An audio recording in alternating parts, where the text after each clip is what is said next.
What's going on, everybody? My name is Jordan, also known as JMonster, and welcome back to the official Rise of Mordor YouTube channel, your one-stop shop for all things mod development related. On the slate today, we have another campaign overview, this time for the hardy Northmen of the Kingdom of Dale. As always, I'd like to remind you that everything you're about to see is official Rise of Mordor development material. However, things may be subject to change as the mod evolves throughout the development process. That being said, get ready to warm up your bowstrings and ensure that your dragons are stowed out of sight for their own safety, and let's jump right in. Dale's starting position spans from the foothills of the Grey Mountains to the lands of Dorwinion and beyond, exercising control over a large territory along the Celduin and Carnan rivers. Holding the lands around the city of Dale, the Barding Heartlands, the Redwater Reaches, and Dorwinion, Dale's starting territory is number 14, supplemented by 2 additional settlements from other provinces as well. Most of its borders are quite safe, for as long as the dwarves can fend off the orcs from the northeast, and the elves can keep the orc spawn from Mirkwood in check, Dale's only worry comes from the east. And it is no small problem. Dale will face the might of the Easterling Horde once awakened. There is time, but the borderlands of Dorwinion are far removed from the rest of the realm, and are positioned close to the Steppes of Rhûn. And who knows when an orc army from the south will be ready to traverse the abandoned plains of Rovanion and catch the player by surprise, should he fail to keep careful watch there. Unlike the venerable Gondor, Dale is a relatively young kingdom, having only recently recovered from the ashes of the desolation of Smaug just a few decades prior. There may be some time to muster forces against the menace of the east, but there is not much. Dale's settlements require some serious developing effort and efficient governance in order to yield the necessary supplies and recruits to have some hope of holding back the Easterling Horde. The cities of Dale and Esgaroth are definitely the richest and relatively safe though, so should the tide turn ill, scorched earth tactics should not be beyond the player's consideration. Dale is not a nation with a particularly strong military heritage. Despite a calm start, the player must not be idle and fooled into taking things too easily, for the horde of the Easterlings will come, and the player must be ready when they do. Already, scouts report raiding forces making their way through Rovanion, stealing and pillaging whatever they can. Speed and efficiency are of the essence. Dale's money-making capacities and the fertility of its lands, as well as the potential of its industry, are among some of the best in the game. And should the Bardings hold off the Easterling hordes, their economic efficiency may perhaps turn to fielding armies of expedition. The heritage of the lost kingdom of Rovanion to the south may be taken up, and once more a strong Northman kingdom based on trade, marksmanship, and cavalry tactics may rise again. No other faction in the game is capable of expanding its trade networks and mercantile infrastructure like the Kingdom of Dale potentially can. But the path to that bright future lies in the player's efficient use of Dale's bonuses. Where the elves retreat westward and the dwarves keep shelter in their halls of stone, the Northmen form the bulk of the forces that stand against evil in the north. In a situation in which they are forced to fight, all Northmen enjoy 15% less upkeep cost, extra morale when defending, and 1 extra recruitment capacity, with such capacity only being available when having constructed the appropriate barracks buildings. Any bonus in this regard is a great gain. On top of that, the Northmen have a long tradition of farming and excellent knowledge of beasts, crops, and soil, allowing them to benefit from an additional 20% income from all agricultural buildings. Dale's heritage is first and foremost mercantile. Before Smaug, riches flowed through Dale and Esgaroth like nowhere else in Middle-earth, and Dorwinion still harbors some of the finest trading wares in the world at large. As such, the faction enjoys a 20% bonus to all of its income. Combined with the Northmen bonus to agricultural income, Dale's strength will lie in its ability to manage scarce resources efficiently. Speaking of scarcity, the Bardings know what it is to live sparingly, and are keen to continue the restoration of their kingdom after Smaug's desolation. Therefore, they also enjoy 20% reduced construction costs and a base food supply of 20 in every province they own.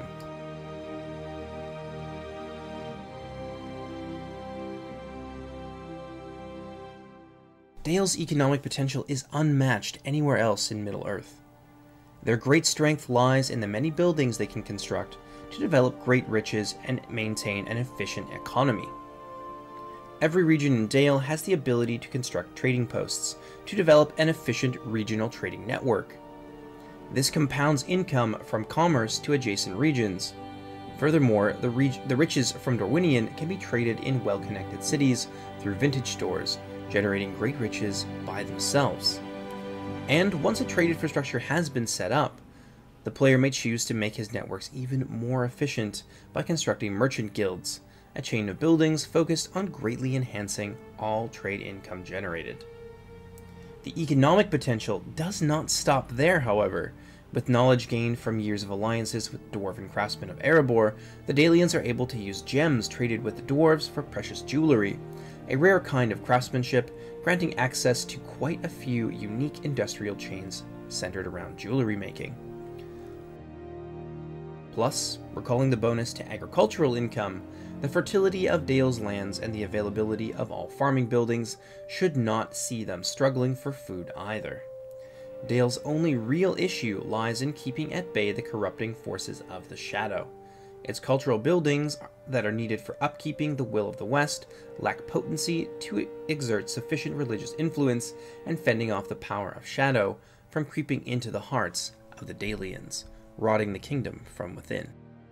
Dale's military tech tree suffers from one singular systemic weakness. It lacks the ability to quickly unlock high-tier units.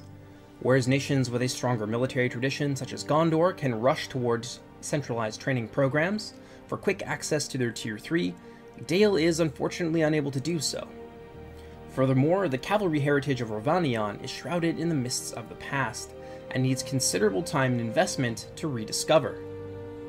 As such, stables unlock not in the same tech as infantry barracks do, but require Rovanian horsemanship for Tier 2 and advanced cavalry tactics for Tier 3, and the opportunity costs of rushing those techs may prove to be too high for the Dale player early in their campaign.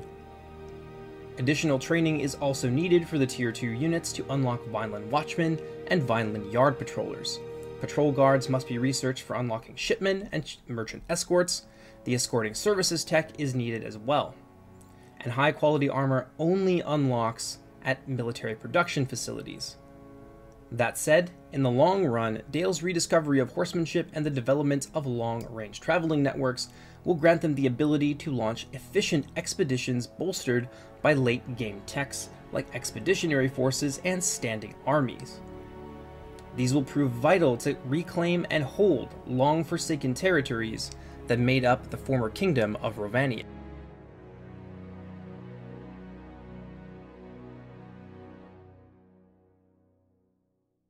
As can be expected, Dale's tech tree is packed with a ton of great options for developing and establishing your trade networks.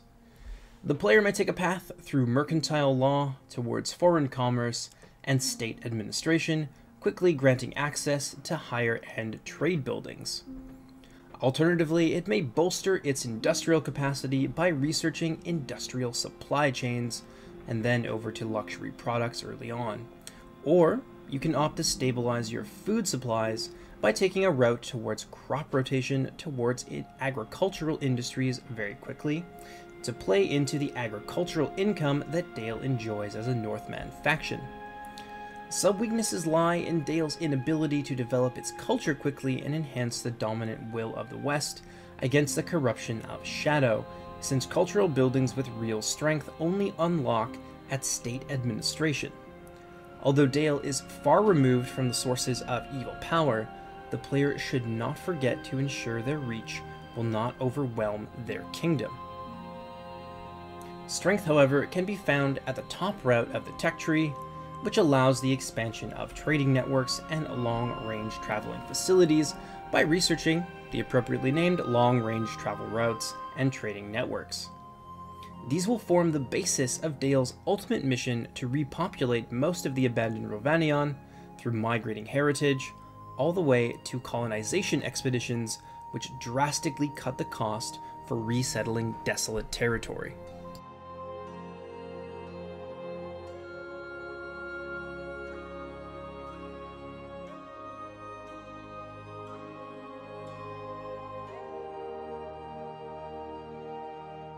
Dale's starting kingdom is large but underdeveloped.